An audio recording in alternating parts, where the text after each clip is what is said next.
Hello and welcome to this very special episode of the Great British Mickey Waffle. I'm Ben, and on today's show, I'm joined by wafflers Claire and John. Hi guys. Hi Ben. How are you doing? Yeah, I'm good. How are you? It's been a long day. But it's always a long day. Definitely. Yeah. I'm guessing you've got a drink ready, Claire? I absolutely have. Well deserved. I don't want to disappoint. Yeah. Okay. Well, we've got a special guest joining us today, Jason from Here with the Magic. Hi Jason, how are you? Hello, I'm well, thank you. How are you? Yeah, very well. I'm disappointed I don't have a drink, but I thought Claire was whipping me one up, but she didn't. Next time. She did introduce me to a new Tanqueray, which I'm enjoying. Not right this second. Oh, excellent. I will later. Yeah. It's good. I first came across Here with the Magic a few weeks ago when lockdown began. So every weekday Jason hosts Facebook Live, and we all can talk together as we're taking on a virtual tour of Disney. And as most of us can agree, we're all missing that bit of Disney magic right about now. But let's start off today's show with our Carousel of Questions. So it's a quick fire round. Jason, are you ready? Yeah, I guess we just ripped the Band-Aid right off. Sure, let's go. Let's do this. Let's dive straight in. This is a judgment-free zone, though, right? Like I'm not gonna... Completely. Okay. Yeah. It has to be, and it's really difficult because you have to think totally on your feet, and it's actually I think everyone's found this really difficult to do when it's been their turn. So just go from the heart and don't think twice about what you could have said later on. Yeah, okay. No pressure. So I think Claire. Right. So Jason, are you ready for your carousel of questions? I am. Question 1. What's your favourite park? Epcot. Question 2. Name a ride that you hate. A ride that I hate? Does it have to be a ride, or can it be any attraction? It can be any attraction. Beauty and the Beast sing along. Ooh. It's an abomination. Might come back to that. Sure. Question 3. What's the most overrated Disney snack? Oh, churros. Okay. Judgment free. Claire, you said judgment free. Yes, it is judgment free. Okay. Absolutely. At least you didn't say turkey leg. Question 4. Most favourite transportation mode at Walt Disney World? Oh, I want to say ferry, but the Skyliner's so nice now. I'll stick with ferry. I'm gonna stick with ferry. Fair enough. What's your favourite table service restaurant at Walt Disney World? In the park and the resorts, like all over, anywhere. Take your pick. Well, my favorite, I believe my favorite for like overall experience is Takumite in Epcot. Excellent. Number 6. Name the resort you haven't stayed in but would want to more than anything else on Earth. Boy, the resort I haven't stayed in but would want to more than I've stayed in a lot of resorts, Claire. I think that if I had to pick a resort that I haven't stayed in that I'd like to stay in, it would be Boardwalk. I've never stayed at the Boardwalk. But I really want to stay at the bungalows at the Poly. Oh, I think we all want to stay there. Yeah. That'd be lovely, wouldn't it? Why it'll fit us all. We can just do it. We can do it. I think it holds like 12 people. Party bungalow. There's even hot tubs out front. That'll be sorted. That's it. Lovely. Yeah. All right, question 7. What's your favourite car park? What? Where? Oh, we've now reached the make fun of the Yankee part of the episode. No, my favorite, the one that's given us the greatest amount of amusement. My favorite car park? Yeah. What does that even mean? I don't even know what it means. What's your favourite parking lot? Parking lot. Oh my god. Well, okay. Sorry, we didn't think about translating. Yeah. I was told there'd be a translator handy. Or a drink. And I've gotten neither. That's all. You only get the translator when Sammy's on. Okay, so I don't. If you were driving to Walt Disney really World park the today, park. where Yeah, would you park? So my favorite, I think the best parking lot is Hollywood Studios because it's the easiest to get in. It's like it doesn't matter where you park. It's kind of a easy way in. Yeah. The worst is Epcot right now because of the construction that's happening in the front of the park. Yeah, maybe that's always a good excuse to go and park at Boardwalk on the quiet, isn't it? You know. Yeah, if we're gonna pick a favorite parking lot if we can count resorts, my favorite park at the park would be at Beach Club. Yeah. Good one. I've got to admit, Jason, that's a really unfair question because actually, for the people on our podcast who've actually answered it, Sammy was actually the worst one of the lot because she went down the completely wrong route on it. What did she say? It's a long story. We couldn't even put it in our bloopers thing. Number 8, Typhoon, Blizzard, or Volcano Bay. I'm sorry, what's the third thing? Volcano Bay. Never heard of it. It's up at Universal. Bad place. Where is it? Up the road in the darkness. The dark side. So out of Blizzard or Typhoon, I would pick Typhoon Lagoon. Yeah. It has the best story. Agreed. And the best music. Yeah. Yeah, it does. I already know what your answer is going to be for question 9. Oh, well. Galaxy's Edge or Diagon Alley? Oh, I mean, I am a Harry Potter fan, but let's be real here. Yeah, Galaxy's Edge. Sure. Number 10, early morning or late night park visit. Late night. Who the hell would get up in the early morning? That's crazy. That's what Brits do. Oh my goodness, Ben. Yeah, seriously. We How gotta do you use the jet lag? Yeah, Jet lag that first day.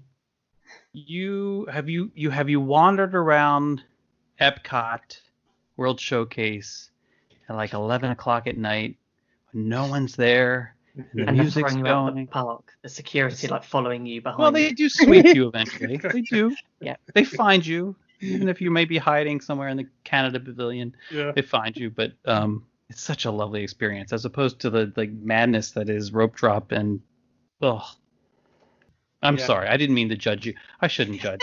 Oh no! It's part of it's part of the enjoyment of this quiz because actually there's no right or wrong answer and it depends on. I think it depends on what part of your holiday you're on as to whether or not which is the best one, and also how much you've had to drink when you're going around Epcot. Right, that's right. Are you a Bloody Mary person or are you a gin and tonic person? Grey Goose slushy. Oh, yeah, France Pavilion. Very nice. I'm more a lagers round the world. Oh, see, I would fall asleep. I have to stick to the gin or the... Yeah. Or the... Yeah. Well, we won't get into that. We won't talk about my problem. Right, let's go. Question 11. Keep the magic or backstage detail? Oh, backstage detail. Yeah, I think it actually enhances the magic. Number 12, favorite other podcast or vlogger about Disney? Guys, now I'm going to get in trouble if I just pick one. I have to go with Lou Mongello, WDW Radio. I've been listening to his stuff for, I don't know, since the turn of the century, it feels like. And just about almost. Yeah, I love Lou. Love his podcast. Yeah, no, good stuff. And our final question actually probably doesn't apply to you whatsoever because the question was on-site or off-site. And it's basically either staying in a hotel or staying in your own house. Right, but there's a problem. I just moved here, to the Disney area in December of 2018. So up until then, all of my trips, previously were staying on, largely on property. I think I stayed off property a couple of times when I was in town for a conference of some sort, but otherwise I always stay on property. Absolutely. Oh, excellent. Hey, thanks for that. Thank you. That was fun. That was really good because it's one of those things until you sort of get the question and you just got to think straight away what your answers are going to be. Yeah, it's just nice to get an insight. Well, I felt like with the car park question was tricky. Like, I wanted to say Cars Land immediately because like what other car park is there? Like I don't. That's not really a park. And so then I got stumped and like. I mean, maybe like sometimes you are kind of like parked on the speedway, just waiting. I don't know. That's where my head went. If I remember rightly, Claire was the one who wrote those questions. Oh, Yeah. good. Now I know who to write the letter to. So, we've got a few questions for our listeners and understand what Here with the Magic is. So, sort of, where did it start? So about 10 years ago, I was interested in doing something in the Disney space related to like places to relax, places to zen out, just spotting these areas and opportunities for people to get away from some of the the madness that can exist. I think it can be a very high strung experience sometimes, and I don't know, I gravitated towards that element of it. I've always been drawn towards these what I call quiet moments of joy that Disney provides, and they do a lot of work to make them happen, and it's frustrating because I think they go unnoticed or unappreciated by a lot of people. And so I started taking pictures.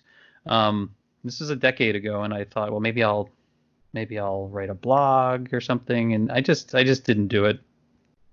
And then cut to about we moved to the Disney area in December of 2018, and with no intention of doing any kind of Disney related project. I just wanted to live near Disney World.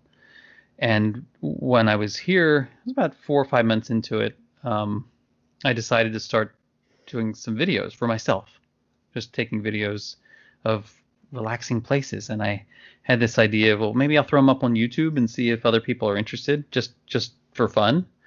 And I got to talking to a friend of mine who that also resonated with, and they said, I think there's a lot of people who would be interested in this.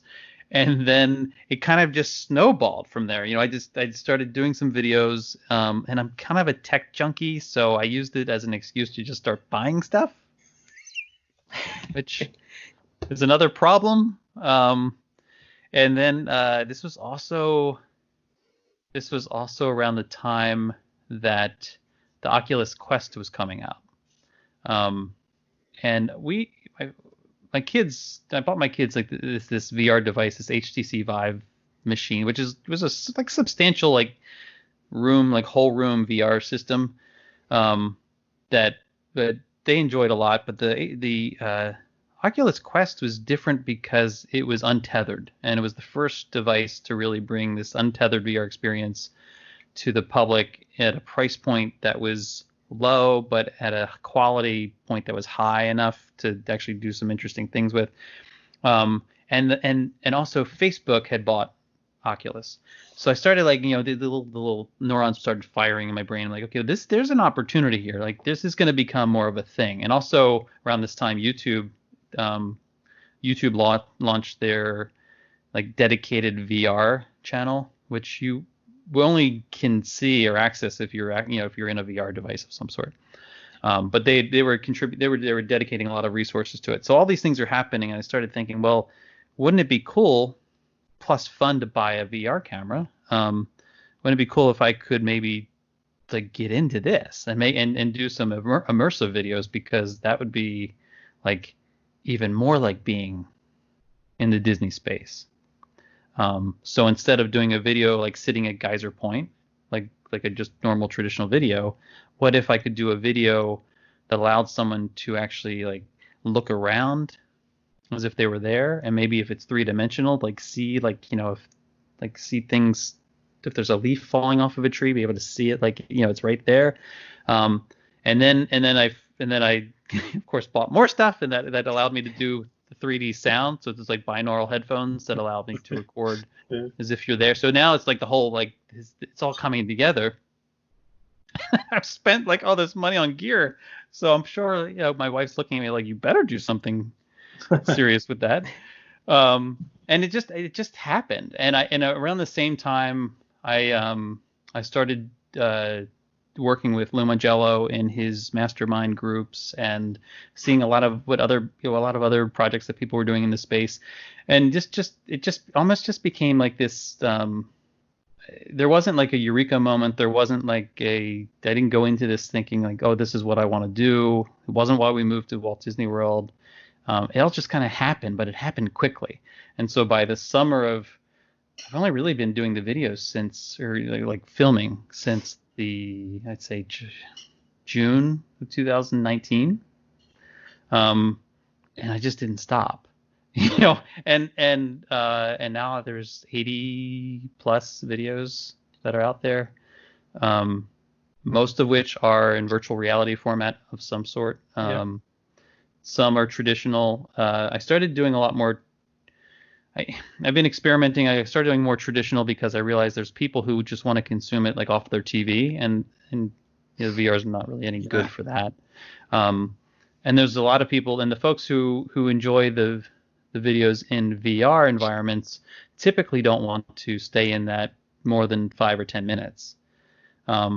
So then I started. So more recently, I've started doing hour-long like VR type videos, which essentially are kind of usually like loops of shorter videos, so 5, 10, 15 minutes in length, and then I'll loop them so that it can last an hour. So if someone's watching on their television or on their computer, they can just let it go. They don't have to think about it, and it doesn't matter that's in VR because it still looks good. But if you're in a VR device, you can watch as much as you want and then jump out of it. And that's kind of how it's evolved over this time. I have to admit, I've been watching a lot of them working from home at the minute, and it's just so nice to have sort of a Disney space on the TV, just in the background, just some music, just the atmosphere. Yeah, that was the idea. I mean, this, of course, this all started well before COVID-19 and all of our stay-at-home orders, and it was really, it was just kind of a blessing that even for myself that I had. I had recorded all of this footage and had all of the sound and had thankfully have a lot to still, I have enough to still work with that I haven't put out. And it just turned out that it was actually something that I think resonated with a lot of people, especially when they were stuck at home and missing Disney, which is how most of us spend, unless you live in proximity to Disney World, most of us spend the majority of our life wishing we were close to Walt Disney World or wishing we were in Walt Disney World, right? So it's kind of it's interesting that right now that it's resonating, it's especially I think resonant with people who are stuck home, as we all are. But it was really intended to meet that need that always exists, that filling that void, filling that kind of space in our soul that's empty when we're in between trips to Disney. Yeah, and I think that applies to an awful lot of our listeners as well.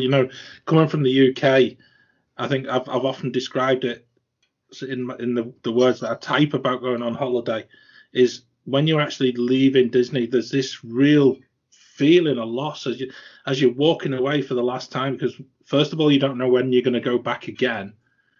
And secondly, you've just had the most amazing holiday, and it's kind of that going back to reality again. And it's you're thousands of miles away in the UK, and that's where sort of being able to watch some of the things that you're able to share with us have been really sort of highlighted. Certainly while we've all been locked in and we've gone searching for things, and I think it's that uplifting feeling again, isn't it, where you feel that little bit closer to it, a little bit more aware of some of the things that you've filmed, and you're looking at it and you're sort of looking and you feel, well, yeah, I remember that. And it's that uplifting part of your day. And, I've got to say thank you for that, Jason, because it's certainly sort of help from thousands of miles away. And it's probably helpful if you're just a couple of miles away as well. Well, it's my pleasure, and I appreciate that. That is that's what makes it all worth it, really. It's knowing that it does connect with people, and knowing that it does, to a certain degree, in a very small way, closes the gap between the distance that we all feel, whether we're miles away and can't go, or whether, I mean, just a few miles away, or whether we're thousands of miles away. And I think what's different about here with the magic is that I don't focus on the ride through videos. I don't do a lot of walk around the park stuff. I don't talk, I don't say a word in any of my videos. My goal has always been to first and foremost not be part of the story, not get in the way, to try to get as close as possible to conveying the feeling of being in the space, and to do it in a way that isn't about it's not about the thrill. It's more about the chill. It's more about just sitting on that bench, Yeah, and taking it in, and maybe even doing something I think a lot of people don't do, which is just to rest and to be in the space, and because when you do that, you can hear, like, you begin to notice things. You hear these sounds that you didn't hear before. You hear music pieces that you're like, oh wait, I know that, I've recognized that, but maybe you didn't really pay attention to it. And I think that is, I mean, the sound, the sound of what rain sounds like hitting your umbrella in the middle of a summer storm, in the midst of the Japan pavilion, that, like, those moments, to me, those are as much Disney moments as Rise of the Resistance, or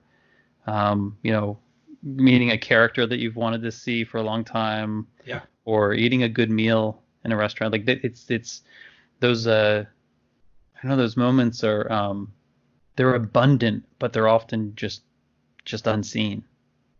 I think as well, and I've said this to an awful lot of people through many years, and I've written it a number of times, but it's actually the slower you go, the more that the magic will actually come to meet you, and be that in different forms. It's the most incredible feeling within a Disney park, that if you actually stop, just like you've said, and just it's not even smelling the roses, it's just stop and just observe what's going on in front of you.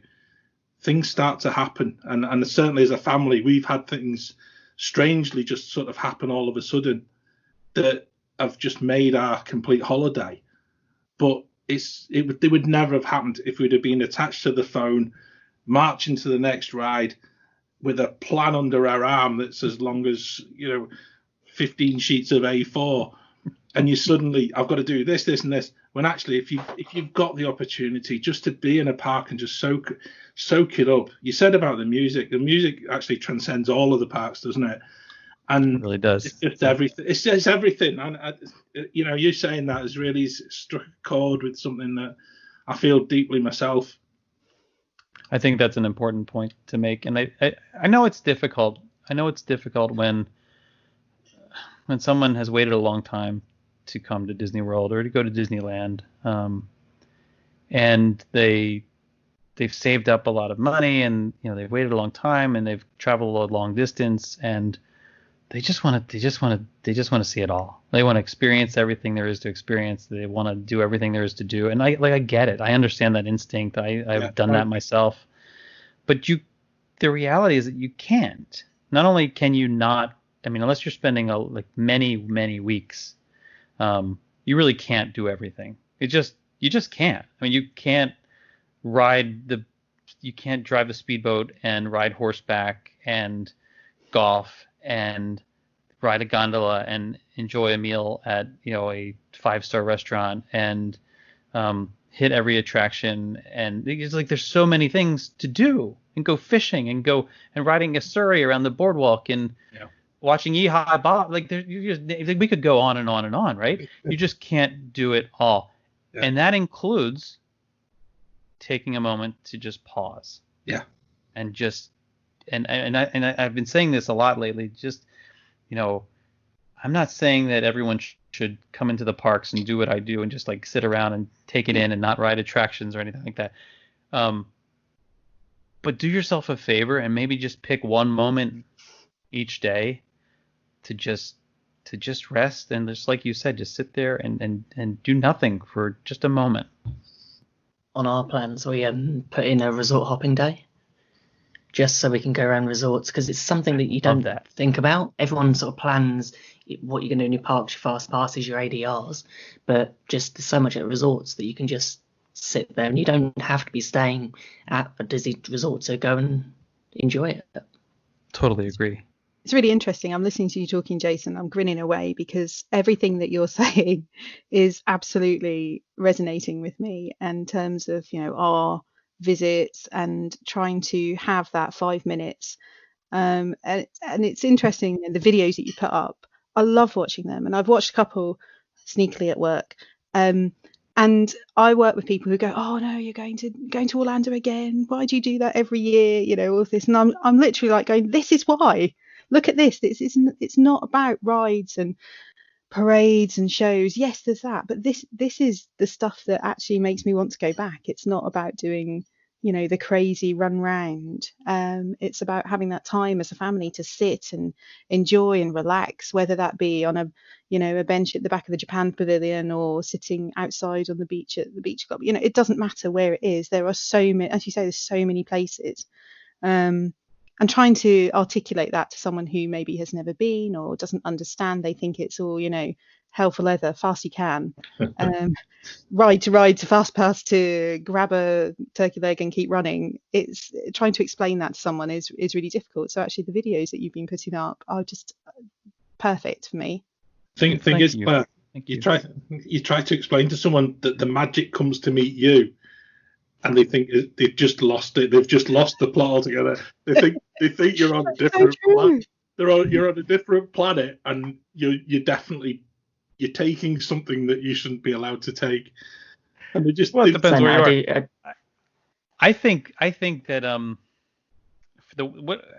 I don't know if I've been successful, but the way I've tried to describe the similar experience to others is to try to find out what it is for them, like what vacations for them have resonated, what have they enjoyed, what do they love to doing, is it a beach? Do they enjoy taking walks on a beach? Do they enjoy performances? Do they enjoy food?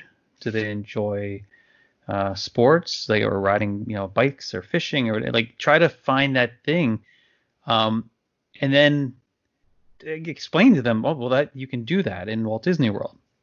Yeah. And then like, and then all you need is that hook, like that one, that one hook. Maybe it's golf. Maybe it's whatever. Like you can just get that one thing in, and then I think once people come to Walt Disney World, if they come with the right attitude, and that attitude being kind of what you said is like, I just want to just let the magic come to me. Like don't go in with any kind of expectation beyond a good experience. Like I think because you can go in expecting a good experience. Yeah. But just let it happen. And once you go in with that kind of attitude, and also knowing that, okay, I'm going to be able to do that one or two things. Maybe it's go to the spa. Maybe it's whatever. I'm going to be able to do this, one or two things that I know I like doing on vacations. I think it can be transformative to the first time visitor as well.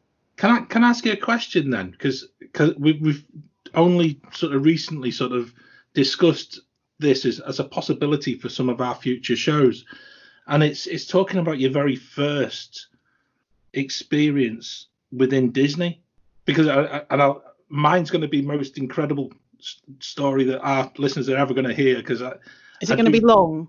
It probably will be, Claire. Yeah, it'll be the 4 hours. Is it longer than your trip with the big sort of sing song at the end, Is it about the time you rescued that small child from the Tower of Terror? That was a different story. Different one. Okay.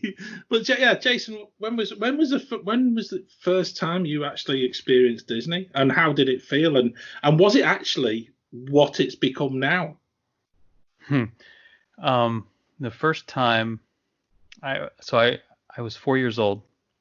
I came to Disney World with my grandparents and my parents and my older brother. My younger brother wasn't born yet. So this would have been 77. And it changed my life. Like, like it's crazy to think. I mean, even as a child, if you had asked me how I felt about that trip, what I remembered, what effect it would have on me, I could tell you then. Like it was transformative. And it's hard to explain the why behind that. It's that I think being in this place, and remember at that point it was just the Magic Kingdom. We stayed in Fort Wilderness. My grandparents had like a camper. We stayed in Fort Wilderness. It was just the Magic Kingdom. We toured, I remember touring, doing the monorail loop and going to the Contemporary and the Polynesian, and that was it. That's all you had. But I remember dancing with Chip and Dale around the bonfire at Fort Wilderness. I remember going to the Fiesta Fun Center in the Contemporary and playing a skeet ball, and I remember I remember, I can't say I remember everything, but I remember days. Like I can remember, it's like they're some of my earliest memories, and the feeling I still feel to this day.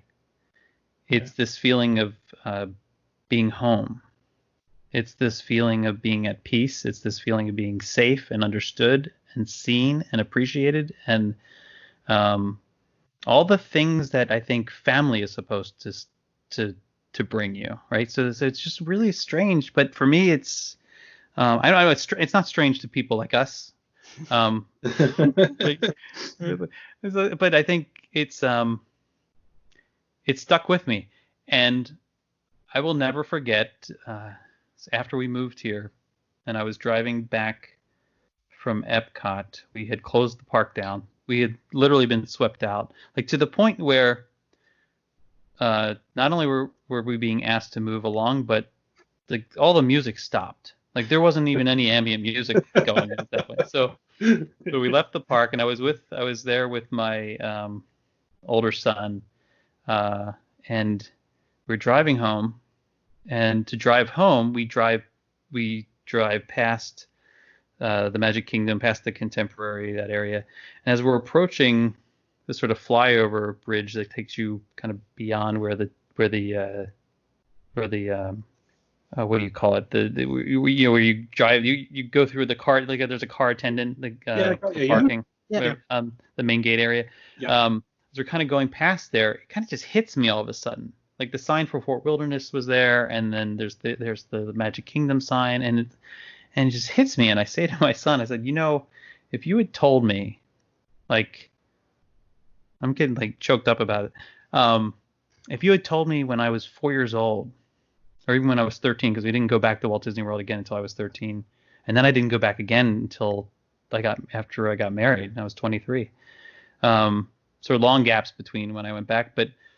If you had told me when I was younger that like one day you'll be able to live close enough that you just come here whenever you want, I would have. I mean, I get goosebumps just thinking about it. Like I would have just been in complete joy, right? Like just to knowing like, okay, that's going to happen in my life. I don't know how to. I don't know how to explain why there's that strong of a connection, like why like this 47-year-old Jason like is still so strongly tied to, but like that's like that feeling still is there. It's the same feeling. It's the same feeling I get when I go back on a regular basis. Yeah. No, I think that's absolutely superb way of summing it up, and that goosebump moment. I'm sure all of our listeners sort of it resonates with them as well. We might be across the Atlantic, but actually we all have that same feeling as we're driving towards any of the Disney parks for the first time on a trip, and that whole thought of actually going. And I think within all of us is the part of us that deep down would really love to live just somewhere in that sort of greater Orlando area, and have that ability to just dip into a park and go to work and be able to do all of that. And I think we would all have that same feeling as you drive away with your children. It is goosebump moment. Yeah.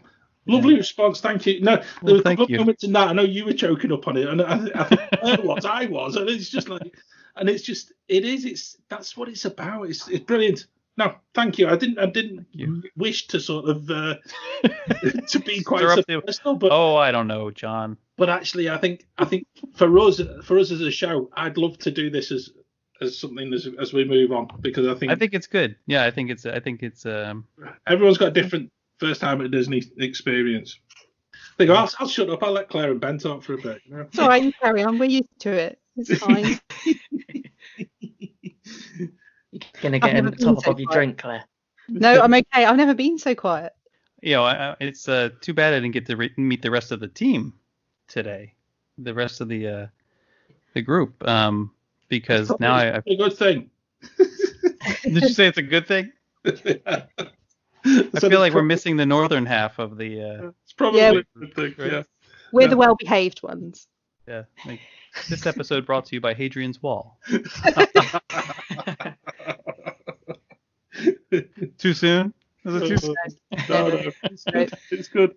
See, I was going to shut up for a bit. I could talk all night with Jason. You see, at the minute I'm about to get on a plane. I'll go out for beers tonight with Jason just to discuss all that. Oh, you should do that. Yeah, I'll pick you up at the airport. If only we could. We'll have to have full PPE going, but yeah, no, we can't, sadly. No, it's a shame. But it's a tough time. It's a tough time for so many reasons. But I think I don't know. Within the Disney bubble that we live in, I don't mean like geographically, but I mean kind of spiritually. It's been kind of remarkable to see people come together in ways and interact with each other in ways that they hadn't before, and participate in live shows, and I think. Discover new podcasts. It's a really good opportunity for that, and it's just really, it's so cool because while I know the Disney company itself is suffering right now through all of this, there's this spirit of Disney that has never been more alive, and it's become to me so much more obvious that Walt's dream really did come true, right? That he created this empire, this corporation, whatever, that whose main purpose was to create joy for people. And in the moment when we need it the most, that it's part of what sustains our spirit. How much better could that be? Yeah, I think as well, Jason. I think we've only just been sort of allowed to watch the Imagineering story in this country, and you do have it. Yeah, and it's been absolutely amazing to watch. But you look at the times in which we live now, but it goes way back to when Walt. How many times did Walt almost go bankrupt? Way back in the day, and even up, I think we were discussing in one of our shows is how close when Paris was built, how close that was close to going bankrupt as well. We're living in extraordinary times, and again, the Disney Corporation are gone from being one of the most highly revered bits of stock on the American stock market to be ones that you're thinking, goodness me, we don't want to be holding on to that. And it's changed days, isn't it? Oh, I'm not sure Paris is out of the woods yet, John. I've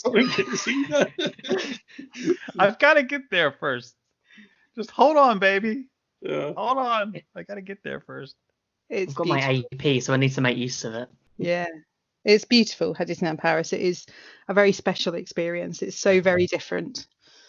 But it's Walt Disney World. Sorry, couldn't resist. Have you been to Disneyland?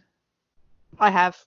You have. I was a teenager, so it feels like forever ago. The California Adventure wasn't there when I went. It was a parking lot then. It was a car park, yes. That's right, car park. I'm still not learning. Yeah. Car park. And now it's Cars Land. It's a car park, yeah. Yeah. Hasn't changed. I'm not even going there with the bum bag and fanny pack conversation. Yeah, that's not too much. I think it helps with Paris that it's literally only 2 hours away from me. Yeah. Literally just on the train or Eurostar. That's a good deal. Yeah, that's convenient. I think It's Claire's so- stumped. I'm just trying to think that there's so many things that we can talk about Disney, and it feels like we could just keep talking all night long. And that's a shameless Lionel Richie reference. I like dancing on the ceiling myself. We could go with all that line. Fine. But it's really hard when you're trying to articulate to somebody that you don't know very well, but actually they know what you're thinking. And that's a really, I'm just reflecting on that myself, that it's a bit of a strange thought that actually, we have to explain ourselves to our friends and our family and all of those people. But actually, Jason, you get it. You're there. It's like, yeah, that's the right way to feel. We all get it. So it's there's no debate. We're in agreement. Is that maybe a thing about being British though as well, Claire? Because I wonder, I know that Jason's art, you're producing all of this amazing content, and yet we're sort of detached in a little sort of island that's far too far away from Orlando for my liking. and yet, like Claire says, there's people in this country who will judge you, and they just don't understand the whole thing about why you go on holiday to this place. And they make judgments, and it does my boxing at times. But actually, talking to you get what we're about, which is amazing. I think people do. If we'd had the whole show together, it would have just been a case that we'd all have been sort of sat around having a chat, and because we all love Disney, and that's basically the thing that brought us together as a podcast. And to actually have the opportunity, like Claire said, to talk to you, who actually gets it. It's like a release, Claire, isn't it? It is. Yeah. I feel like I'm sitting in a virtual nomad lounge on the sofas outside and just having a drink and chilling. And Nomad Lounge. Nomad Lounge. In my brain, that's where we are. That's Claire's favorite. Nomad Lounge. Oh, Nomad Lounge when you're in the outdoor balcony area. Yeah. Those cushy sofas. Mm-hmm. And maybe there's like a light rain going too. You have no idea you're undercover. Yeah. Oh, and there's that, and oh, that's so nice. And you get the smell from the vegetation and the water. Until your charcuterie plate arrives. That's also true. Or a cocktail, or a beer, or of course the cocktail, and the beer. Right, can't forget the beer. See. I think I think that people who don't get it, those who would judge us, it's okay. I mean, I have one of my best friends. When I lived in Colorado for a bit, I would go on hikes, and he would call me, and I'd answer the phone, and I don't know why, and he'd say, "Why?" He's like, "I don't get it. Like, why are you hiking? I don't understand."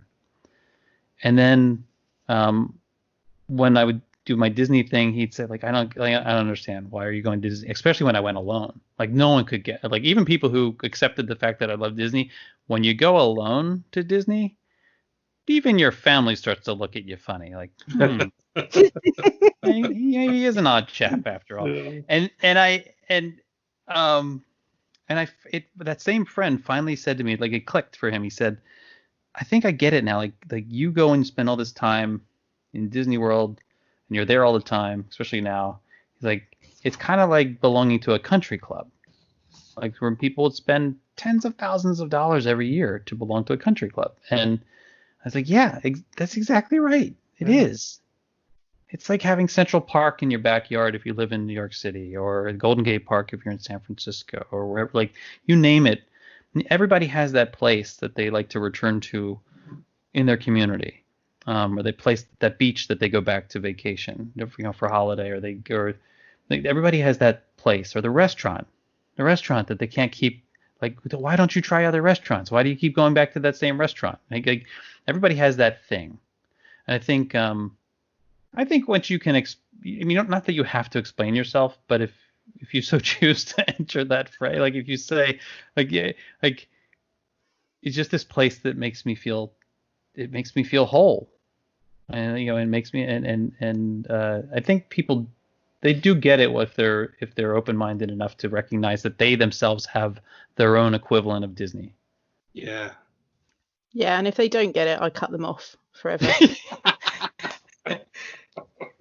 I'm with you on that, Claire. Dead to me. Yeah. I have to admit, a lot of people at work don't understand it, but I tell them I've got a timeshare, so I've got DVCs, so we go every year, and they've sort of got used to it now. So it's just tell them you're going to Aruba. Yeah, you're going to Aruba. You'll come back with the same tan. Fine. Oh, brilliant. Okay, so I do have a question. So a friend of all of ours talks about armchair Imagineering. So Jason, if you were going to create a fifth gate at Walt Disney World, but you could only use extinct attractions, how would that look for you, do you think? What sort of things would you want to put in there? So, I once on the WDW Radio Box People group on Facebook, I once made this point. Like I said, wouldn't it be awesome if we could have a park where just all the old attractions went? And people read me the riot act. They were like, oh, nostalgia's for the weak, or, like Walt said it should always be changing and blah, blah, blah. I'm like, okay, then why do you come back and get on the TTC every time you visit? Like, don't tell me that you're like against nostalgia. Like, come on. You rush to the electric Main Street Parade, the electric water bed. Like, seriously, it's like hasn't changed since 1975. And like, you're still going, you're still lining up on the beach to watch it. Anyway, a fifth gate dedicated to extinct attractions. What would I put in it? What wouldn't I put in it? That's probably more. World of Motion, Horizons, Mission to Mars, If You Could Fly, If You Could Fly, You Had Wings. You had wings? If you had wings. I'm getting confused with whatever. What was the Eastern Airlines sponsored ride or attraction in Tomorrowland? What was that? It's the one where the Buzz Lightyear. Yeah. Now, isn't it? Oh, then there's Timekeeper, which is where Monsters Laugh Floor is now. Oh man, there's so many. 20,000 Leagues and Mr. Toad. I mean, come on. There's so many. The Swan Boat. As long as you include Spectro Magic as the parade, you're all right. Yeah. So, sure, we can alternate. We could have the Main Street Electrical Parade one night and then Spectro Magic the next, right? We could go back and forth. It's fine. I'm not sure. People have asked me that question. Like, are you a Main Street Electrical Parade person or a Spectrum Magic person? Yeah. The Main Street Electrical Parade debuted the year that I went for the first time. So it's with you forever. That's not just with me forever. I actually have an audio tape from the first time I heard it. Like, we had a little cassette recorder. Yeah. And my kids don't even know what that is. And I recorded it. And I also have this little interview of my older brother and I talking about the things that we did in Walt Disney World. And I'm like 4 years old, and it's amazing. It's great. So having that sound in my head, like it makes me lean towards that. But I love Spectrum Magic. I love it. Yeah. Yeah. Mm-hmm. But my Wishes, which fireworks would you end with? Yeah. Would you end with Wishes? Would you end with what was the Fantasy in the Sky? Would you end like? I think it would be wishes probably. I think strangely yeah. in our recent podcast, we actually had a knockout of different rides, different attractions. I heard some of that. It was, but we got to the nitty gritty at the end, and I was surprised at how many people actually voted for Wishes at as the conundrum at the end. And even in the semi-final, Wishes beat Happily Ever After and Fantasy in the Sky. By I think it was 100%. I don't think we'd ever had that before. And I mean, Wishes was leaps and bounds. I think Wishes was far superior to Fantasy in the Sky. Yeah. Just in terms of the pyrotechnics and the music, and like it's just so well orchestrated. But Illuminations. Oh, now we're talking. Now I will cry. You give me a park that all it does is Illuminations every day, I'm there. Like that's it. You go in, like I'm sorry, we don't do anything until it's dark. Okay, no problem. Yeah. You get to see Illuminations, I'm there. I'll sit and wait. Because that's what we used to do anyway. I'm the odd one out with Illuminations. We only saw it once or maybe twice, and I don't know what it was. I just didn't get it. I think as well though, Ben. I think I've written this a few times. Is in the past 4 or 5 years, is actually a pale imitation of what it was originally, and that's purely from the fact that they couldn't get the parts to actually replace some of the absolutely amazing fireworks that they started off with. And so what you're left with is like a put together version of Illuminations. And then it's like saying what you're left with is like a 50-year-old Kim Basinger or something. Like what you're left with is like, I'll take that. Okay. Don't tell Lloyd. We'll get Lindsay Lohan back in again, won't we? Oh no. So my wife won't listen to the show. It's fine, right? Claire, don't. Right? Don't.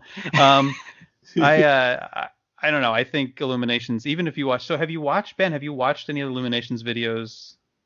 We've seen it twice, but haven't seen the older videos. No, I think the first time we saw it was 2015, and then 2017. So I would check out the videos. Yeah. Okay. Yeah. And listen to the story. Pay attention to the story behind it too. Because I have to admit, I really enjoyed Epcot Forever when we saw it last year. Yeah. I think it was just a nice sort of sign off to what Epcot sort of has had historically and what's yet to come. Mm-hmm. Would you put Communicore back in, Jason? I mean, at least there'd be a building there. Yeah. I remember that's one of my first memories of going to Epcot. Was so it was probably 1990, I reckon, and I remember going into Communicore with my family and booking a restaurant, and the only restaurant that was left, I'm sure I've told the other guys this, was restaurant Marrakesh. Belly dancer. Yeah, and my dad didn't work that out until it was too late. So what do you mean? He knew. Oh, your dad knew. What are you talking about? Oh, I'm sorry, honey. The restaurant with the belly dancer is the only place that's left. I never thought of that. I'm like, what are you gonna do? Brilliant. I think I'd get along with your dad quite fine. I'd never considered that as an option till now. Of course you wouldn't. That's the idea. That's right. But yeah, I think Communicore was fun. It was like this. It had this promise of technology. It had, the feeling of this is going to be something special. It was a kind of a concrete building, but it was that gateway into what was the possible when you moved into Future World. I think it was quite special in its own little concrete way. Yeah, I totally agree, and I think that it's this is gonna. Some people may hate me for saying this, but there's a small part of me that hopes that in light of the changes that are inevitably going to be made to the projects, because of the financial situation that the Disney company's in now, there's this part of me that now hopes that maybe we won't tear all those buildings down, or maybe we'll kind of bring back some of these things that aren't so high budget. And were a little. They still are close to the original mission of that land. Yeah, I agree. I think Fountain of Nations going. I was quite emotional about that. I Yeah. like it. Was quite special.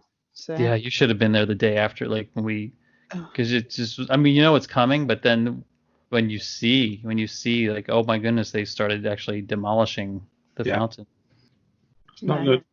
Oh, the worst. Oh, the worst was seeing the dismantling of the globe from Illuminations Oh no. when they, because I had it, like in my heart I was like, well, maybe they'll just store it close by. You know that room they had behind Germany, like maybe they'll just Take store it it back there. out the bridge and just keep it there. Just Oh, bring my it out for special occasions, right? Oh no, they took it apart. Yeah, that part was sad. So yeah, so the long answer to your question, Illuminations would be in my extinct park, Fifth Gate extinct park, yes, or extinct attraction park.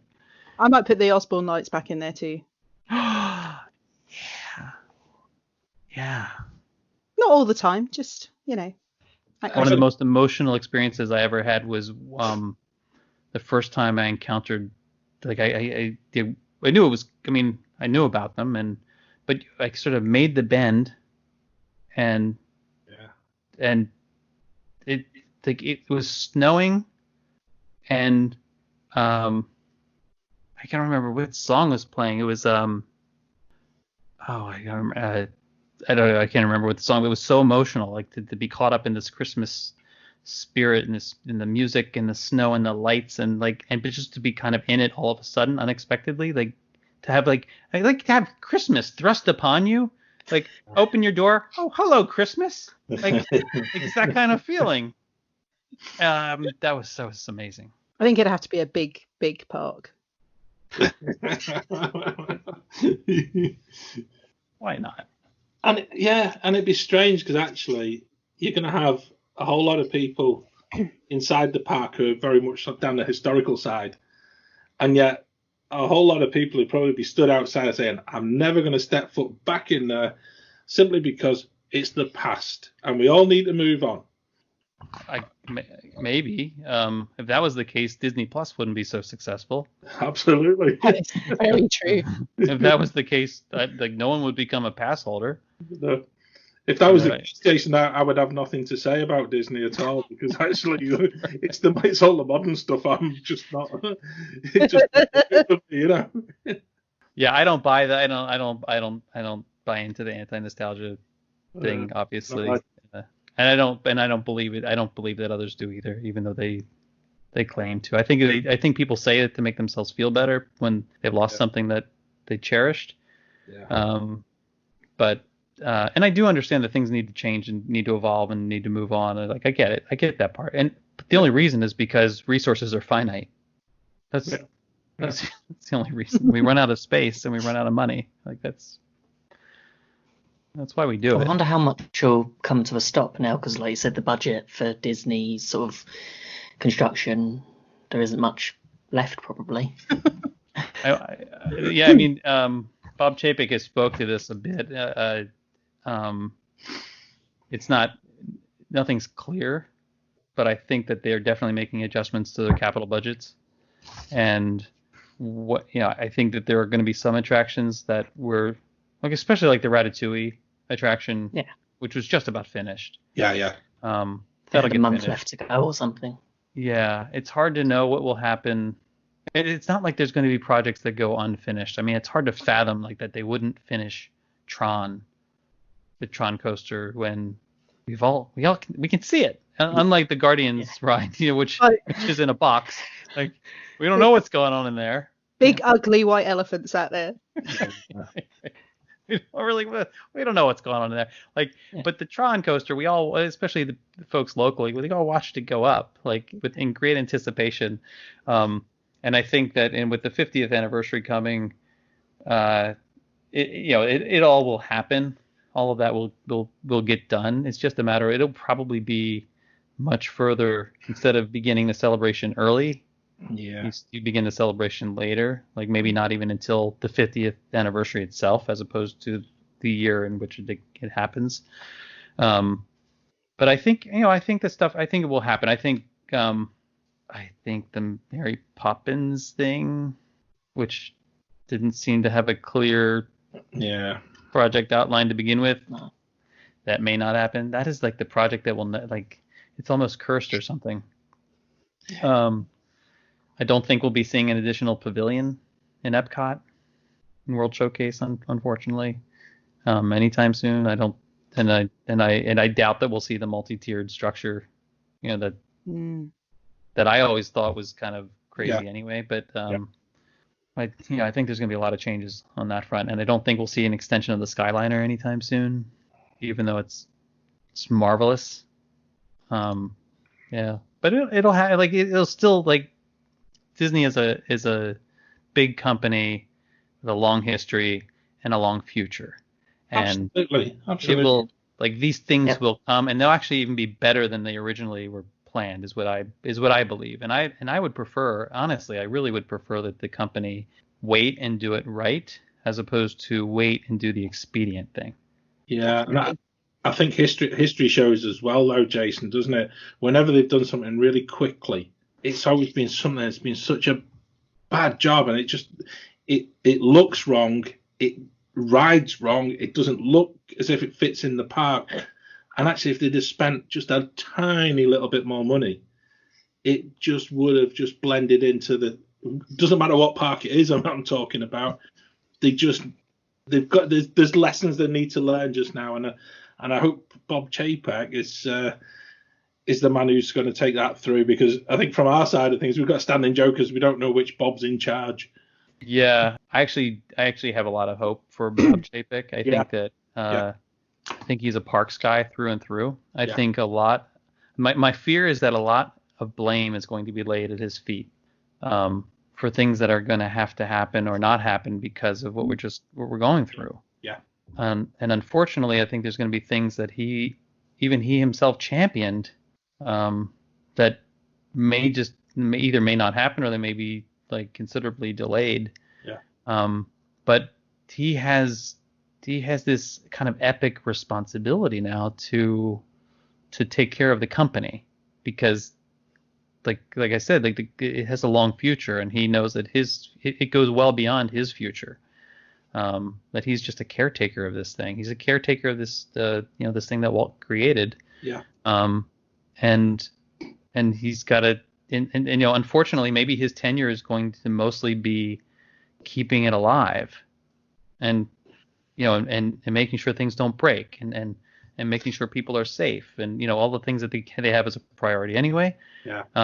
But that is, even if that's his legacy, well then bravo to him. I think that it kind of sucks for him, to kind of be on this the precipice of these we're going to celebrate the 50th and do these amazing things, and and he was very much responsible for the Star Wars Hotel and all these great things, and then he's actually been responsible for an awful lot of things over the years, just in the run up to him actually becoming CEO as well, hasn't he? Well, and thankfully, I think it's good, right? Yeah, I do. So I was actually, I was one of the people who was happy to see the change. I think the timing was super unfortunate for him, but at the same time, maybe I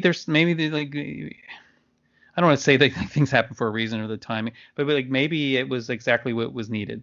Maybe Bob Chapek being CEO right as this crisis began, and knowing, having, I'm sure he sees himself in this caretaker role. Maybe that's exactly what we needed. That's how I like to look at it, at least. I think he will succeed, because currently the parks are closed. He's going to have them opened at some point. So that's a positive. And as you say, I think the strategies that are going to need to be employed to keep people safe, that no one wants to have that challenge in their time. But I guess someone trustworthy and hardworking and who understands parks needs to be able to do that. So, if he's the guy to do it, then let's hope it goes well. No one could see this coming, so. No. It's positive that Shanghai is already open. I know in its sort of guise as it is, but it's going to be a good sort of quite steep learning curve. But I'd be interested how a lot of it translates across. Yeah, and hopefully we'll know soon enough. I'm hoping that we're back in July. Is what that's the running bet I have. Okay. And I told my friends that we're going to be eating dinner in Takumite in July, and they're going to have to cheers me on social media because I said so. Yay. You should make them pay for it. Yeah, I know. I can't. Have you seen the prices on the Yeah. So Ben and I, we both have trips booked in right at the end of August, and desperately hoping we get there. And I think the parks will be open. I think Disney World will be there. Walt Disney World will be open for business. Whether we're allowed to fly and whether the UK borders are open will be a whole other issue. So, That's true. Right. That will be the thing that stops us, I think. So we're both hoping with our families we can get there. And I'm hoping on your behalf that you get there, because it's the first. It's I'm the first year since 2008 we're not going. John, my boss said to me the other day, she said, "What will you do if you don't get there?" I said, "Seriously, I'm going to need time off. I'm going to be the worst, grumpiest person you've ever met. I need to be there." Yeah, it hit upon us as we left last year, because we decided at that point that we were going to have a year off, and little did we know. Right, yeah, let's face it. Yeah, but everyone keeps asking me that. It's just.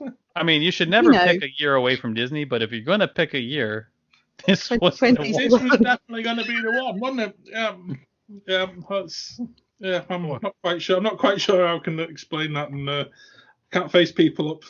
You remember when we thought 2019 was a mess? Yeah. Oh dear. Yeah. Oh boy. I think our backup's Paris, so hopefully we'll get to a Disney park in August. Yeah. So. Yeah, I'm hoping Lou Mangello and Becky Menken with Mouse Fan Travel, they're going to be organizing a trip to, I think it was Adventures by Disney trip to Italy next year. And as far as we know, it's still sort of on, but we don't have dates yet or anything firmed up. But I'm hoping that I definitely want to plan on stopping by Disneyland Paris when I'm over, just kind of make a longer trip out of it. Because I feel like it needs to happen. It'd be well worth doing, Jason, because I think as well, I think it's one of those ones where it's adding that another park onto the list of places that you've been. And, there's some of our fellow wafflers who are intending on going to Tokyo later this year. I'd love to go to Hong Kong, just for the sake of saying I've been to Hong Kong. Shanghai is on my list for sure. Yeah. It's just, I don't know, you got to do it, haven't you? Eventually. Yeah, I'd like to do it without masks at some point.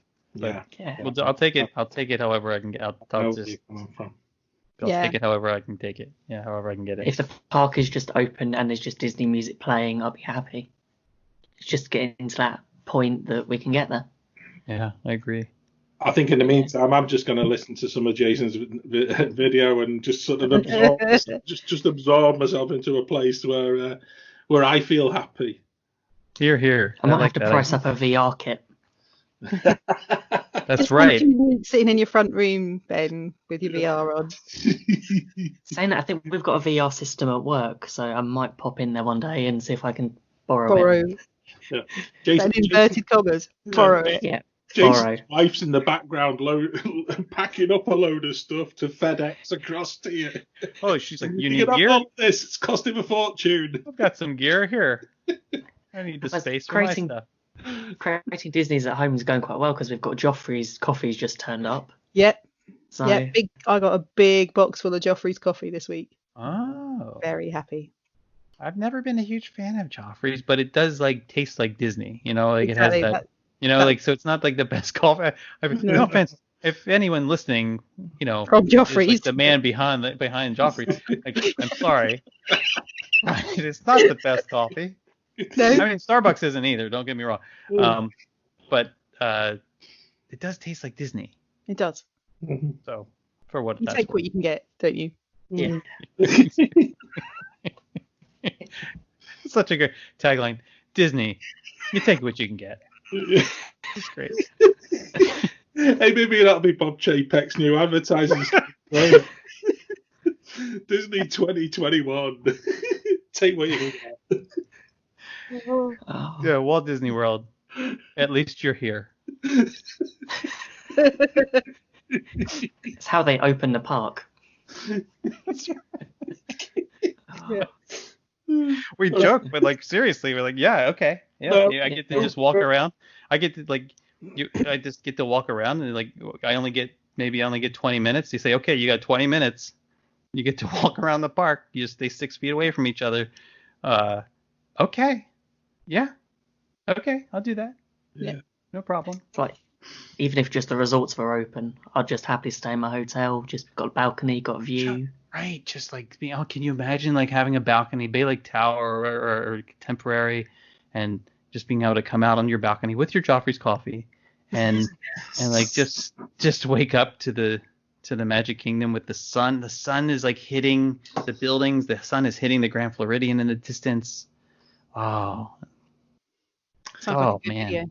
And then you go down. Oh, right. Then you go down to the boat dock at Contemporary and steal one of the boats. Just sneak into Magic Kingdom. I thought you were going to Discovery Island, maybe. Yeah. I thought you were going to be that guy. Oh, no. Yeah, that's the last place I'd be going camping, that's for sure. Right? Oh, dear me. I'm pretty sure there's a lot of snakes there. I was thinking And that. alligators and like. Even the But it is Florida, and you know about Florida Man and all that. Like it is. We have to apologize to the rest of the world. Like I'm sorry. Like I'm sorry, world, that we brought you Tiger King and Florida Man. And No. what are you gonna do? And we also brought you Disney World. So there. Like It makes up for it. Happiest place on earth. that's right. So, Jason, was there any questions you had for us? I wanted to ask you the reverse question. I like with the like what was the moment where I'm always interested in knowing what was the moment when, not necessarily your first visit, but like when like it first like connected, like when you got hooked or when you felt like the presence of this. Like, we're gonna sound so like this is like sounding almost religious, right? Like the moment where you feel like kind of the presence of the spirit of Disney, kind of thing. Yeah. I'm interested in knowing what that was for you guys, or when that was. Okay, I'll start. It was, well, we went, first time to Walt Disney World was 2013 for a honeymoon, and we stayed off site. We did Disney, we booked tickets for everything, but it wasn't until the following year that we decided to book another trip. This one was also off site, but we'd spent a lot of time going around the resorts, and we went into Wilderness Lodge, and we just spent a good few hours there. And then we ended up, before we knew it, on a tour for DVC. And we were with the Bay Lake Tower. We spent hours crunching numbers, going through it all. And at the time, we couldn't afford it. We thought the magic has set in. It was just seeing what villas, what resorts we could stay at, and just spending time in Wilderness Lodge. It was amazing. And that's when we felt the magic. And the wallet. Fast forward a couple of years. Yeah, And that follow. was before Geezer Point. Yeah, for 2 years later, when then we actually purchased. You did. Yeah, we went to DV. We bought resale at Saratoga Springs. I was going to ask what your home resort is. Yeah. Yeah, we haven't yet stayed there.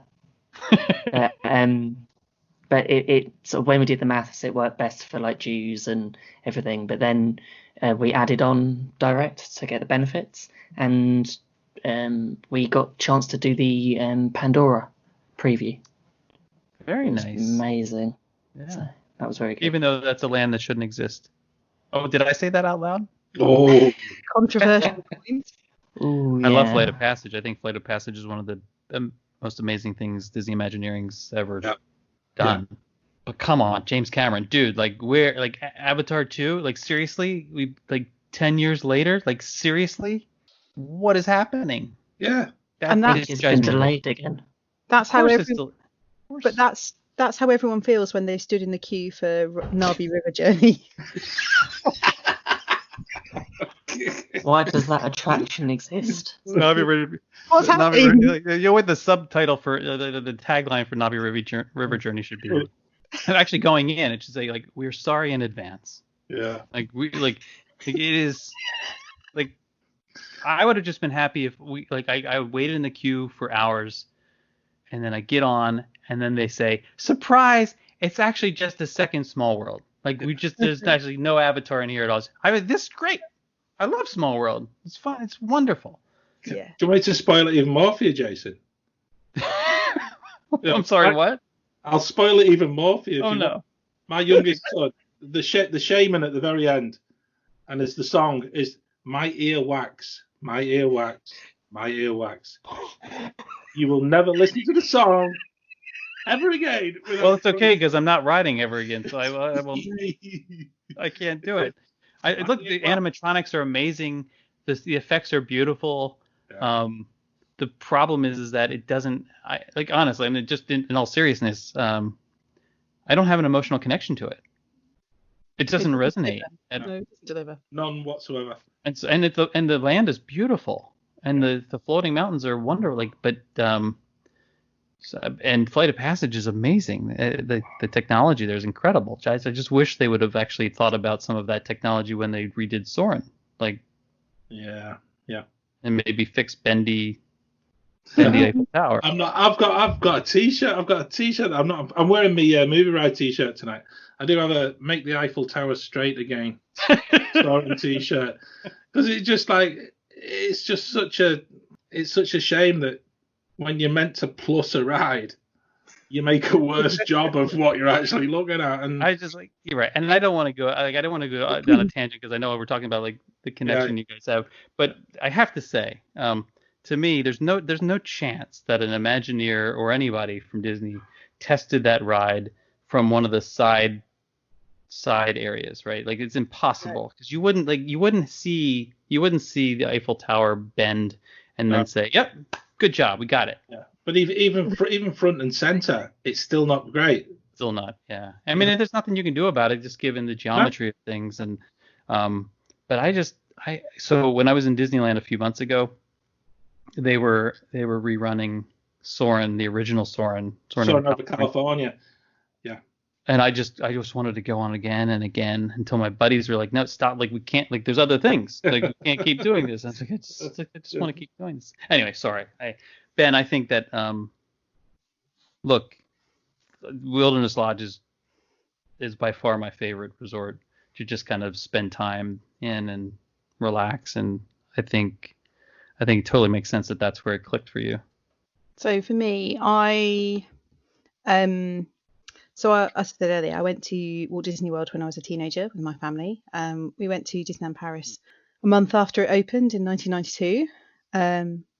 But actually, I think probably my connection and that feeling of complete belonging to Walt Disney World probably happened when we went about, it's ages, we've been lots of times in between, but we went in about 2006, 2007. And by that point, I'd sort of got quite interested in ride technology and backstage detail and stuff. We did the Keys to the Kingdom tour. And just spending those hours and absorbing every bit of information, every fact, going and see. And there was just this moment where they would talk about Walt and the purpose and the journey, and completely immersed in emotion for me and thinking, this is it. This is why I'm here. This makes sense now. So I guess for me that that Keys to the Kingdom tour was a pivotal point. And since then, it's just like I like to repeat all that detail to my friends. And they get bored. Isn't that funny that the thing that where you feel like you kind of hooked is when all the tricks were exposed, like when the magician let you behind. Completely. And Completely. it isn't like I think it's actually more incredible when you see like how much effort goes into making it all happen. And I think that's the bit that blows my mind. So I talk about it with my friends and say, I don't go for the attractions. I certainly don't go for the coffee. It's about All evidence to the contrary.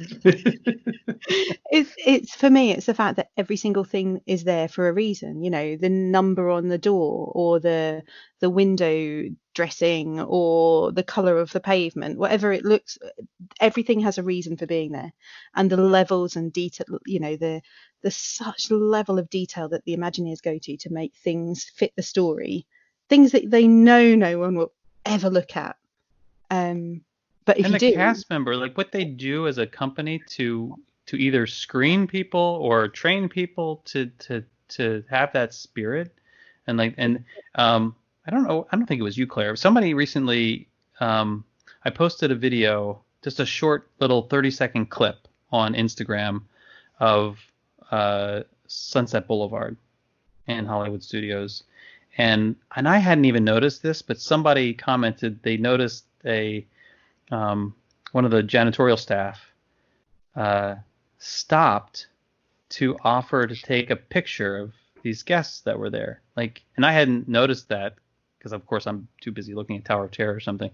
But like, I was like, see, like this is it. Like you can't, like, by accident you catch cast members doing things that are making magic for guests. It's remarkable. It's remarkable. And it's instinctive. That's the thing. There's no it becomes that point where there's no conscious thought behind it. It's just instinctive for everybody who's there, and they want to make that magical for everyone. So that feeling of becoming part of their family, and, you know, having that conversation, just having a chat with the cast member on Main Street or whatever it is, there's something to learn. There's something to, you know, to feel from that. And I think that's probably for me that day, and recognizing why it's there and what it means, and the fact that everything has a reason. That kind of sucked me in just a bit more. Do you guys find that you do the same thing when you're there as guests? Do you like kind of look for opportunities to play like maybe adjunct cast member, like maybe make some magic happen for people, or? Oh yeah. Yeah. And me too. You know, it's that whole, you know, in Disneyland Paris they still have the old legacy fast pass system. So yeah, you grab a couple of extras and give them to people on the way out. You know, all of those things. And the old paper fast passes were lovely to be able to do something as you were leaving. Yeah, I've done that loads of times in DLP. Lovely. It really is. It's a lovely way of doing it. Yeah, I wish. Yeah, wouldn't that be nice if you could do that electronically too? Just kind of. Yeah.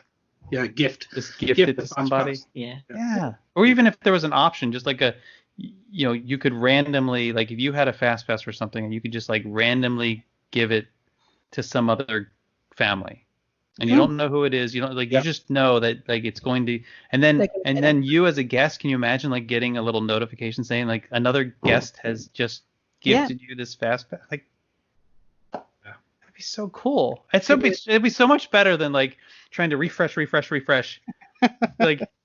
To see who gave it up, like, okay, who gave up their fast pass, right? Like, it'd be so much better than that. Yeah, I think it'd be the one for Navi River Journey.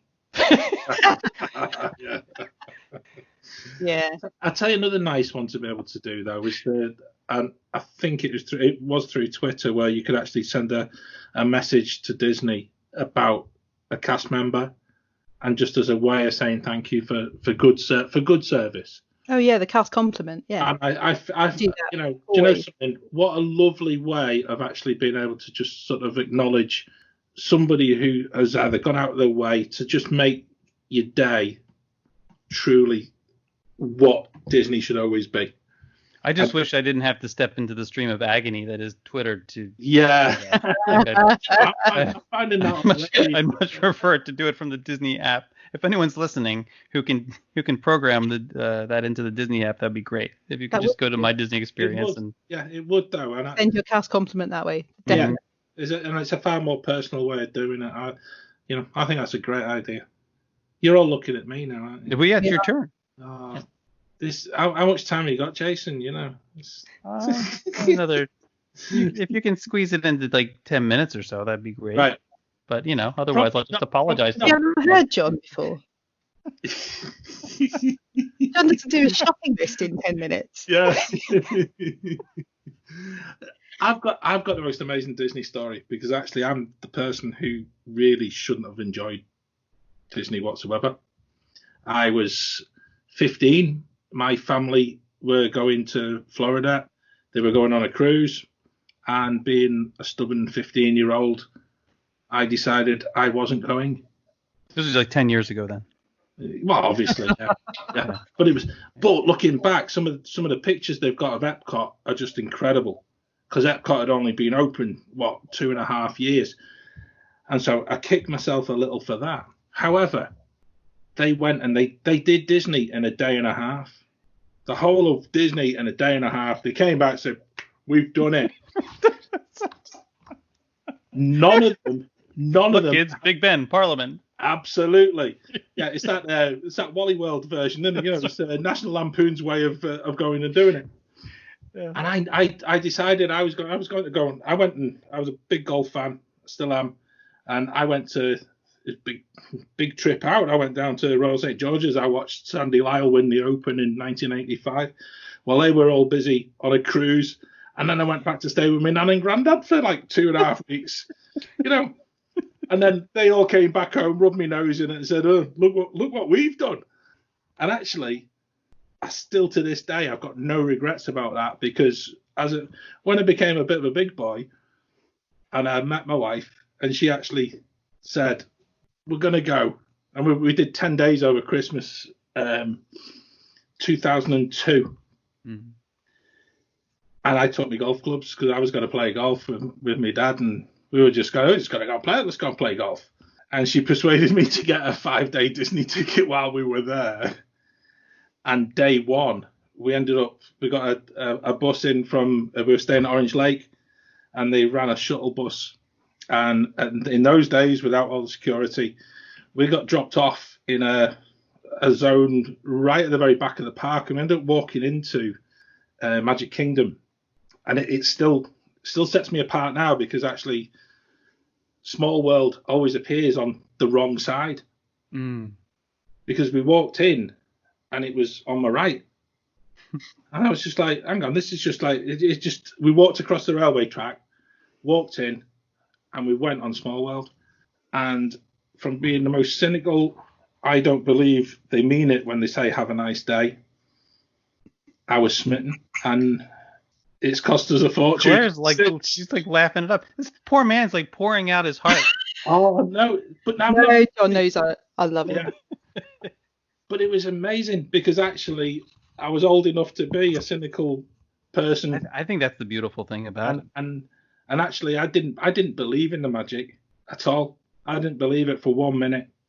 And I went there as a grown up, not as a child, and I've never looked back. Because I do truly believe it. Yeah, I love that. I so when you say "let the magic happen to you," you're speaking from experience. It's for me. It's I'm a little jealous in some ways. Like because it's easy as a 4-year-old, I think, to fall in love with Disney World, right?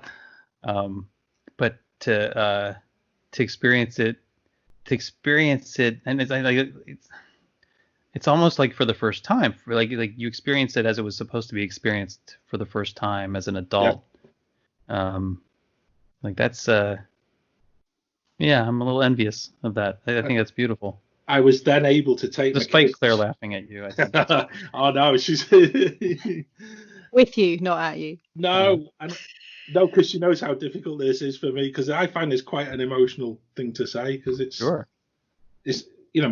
first of all, to miss out on me trip as a stubborn 15-year-old, but to be missed out on the golf the second time. I know. Well, we did play a bit of golf as well, but yeah, keep that to yourself. But to be able to then take my children there, and as a dad who had only just found what this place was all about, I was actually able to share my excitement, whereas my parents never shared it with my brother, and my brother went with them on that trip, and he doesn't get it. He doesn't understand. Has he been back? I've planned on 3 different occasions a 2, a 3, or a 1-day. Let's dip into a park, and he's never used it. He's always chosen to go and do something else. He just doesn't get it. He just doesn't understand. He doesn't understand why I go back every year. He doesn't understand probably why we're talking about all of this tonight. He just doesn't. He doesn't get it. He doesn't have that connection. Well, right, that makes sense that he doesn't have, because he hasn't had the opportunity. He hasn't gifted himself the opportunity to have that connection. And so it's understandable that he doesn't get it, right? Yeah, but way back in the day, they did Disney. Yeah, right. Right. Yeah, I've done that. We've done that. Seen that already. I think you're right, John. It's about having your family with you as well, and that, something for everyone. Having that time, everyone together doing something you may or may not want to do, but because you're doing it together, it's good. That's the bit that makes it an amazing holiday for us as a family, regardless of how much my son moans about seeing princesses. He's 17. I think that upset, to be honest with you. And how much my daughter moans about doing big rides and stuff. I think it's just a way of spending time together, and there's no arguing that it's not appropriate or it doesn't fit, and there's something for everyone, and everyone gets something out of each thing that we do, whether that be sound, smell, sensation, excitement, whatever it is. Yeah, I think that's right. It's the whole thing, though, isn't it? I love it. Isn't it great? Yeah. I don't think there's one thing that sums up Disney. So a Disney holiday is just it's all of it together. Yeah.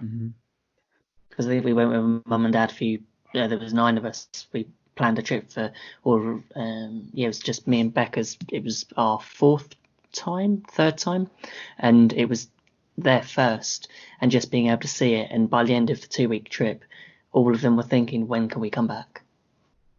Yeah, we all know that feeling. Yeah. This has been lovely. You guys are great. I've got one more question for you. Yeah. On the April show, we did like a knockout round, and there was some controversy at the end. And I'm sorry, you're breaking up there a little bit. I can't. Yeah, I'm losing you. There was some significant controversy at the end around who would win the show. So I'm going to ask you your opinion on who should win. Would it be Festival of the Lion King or Finding Nemo show? The musical. Your opinion in Animal Kingdom. Which of those would you say would be the better for you as a show? And nothing at stake here. Festival of Lion King. Yes. I get it. Like they're both remarkable shows, but there's something I find much more highly repeatable about the Festival of the Lion King. But there we are. I mean, they're both great. My new favourite person. My new least favourite person. I don't show. I thought I liked you there, Jason, just for a second there. I see that connection, and then you just, in a second, thrown it all away. Had to ask. I was completely set up. That's okay. What's new? I just sent Jason a message saying Festival of the Lion King. Still don't win. Oh boy. That was Backside of Water, wasn't it? I think so. That was a fantastic. Yeah. I love that episode. John's still hurting, and you just cut the knife in a little bit. Great. But I'd never. Although I think Nemo did win the Instagram vote. Well, there's that. Yeah, no, that was complete stitch up. No, not at all. I'm not on Instagram, so couldn't possibly. Yeah, but your boys are. Yep. And their friends, and friends of their friends, and friends of their friends' friends. I think that poll needs a rematch. There you go. And you still know what the answer will be.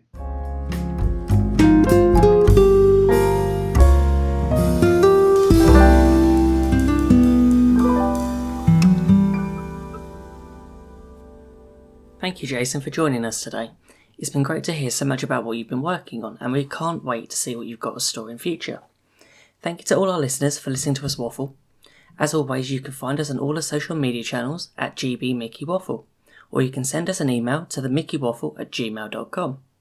If you're listening for the first time, then don't forget to hit that subscribe button on your podcast app, so you don't miss out on any of the fun stuff we have coming up, including our first birthday show on the 1st of June. Stay safe and waffle on.